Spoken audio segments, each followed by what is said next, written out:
শিব বা মহাদেবকে দেবাদিদেব বলা হয়ে থাকে।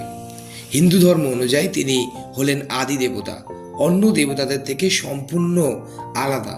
মহাদেবের সহজ সরল জীবনযাত্রা ও পোশাক আশাক তার ভক্তদের মনে তার সম্পর্কে কৌতূহল বাড়িয়েই তোলে। আরও অনেকটা এরকম যে কেন তার হাতে ত্রিশূল, কেনই তার হাতে ডমরু, কেনই সাপ তার গলায়। এই বিষয়গুলো নিয়ে আজকে বিস্তারিত আলোচনা করব। ত্রিশূল। মহাদেবের ত্রিশূল তিনটি শক্তির প্রতীক: জ্ঞান, ইচ্ছা ও সম্মতি। ডমরু। শিবের ত্রিশূলে সবসময় বাঁধা থাকে ডমরু। এই ডমরু বেদ এবং তার উপদেশের প্রতীক, যা আমাদের জীবনে এগিয়ে চলার রাস্তা দেখায়।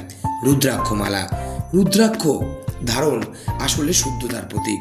অনেক ক্ষেত্রে তার হাতে রুদ্রাক্ষ মালা থাকে, যা ধ্যান মুদ্রার সূচক বলেও জানা যায়। নাগ।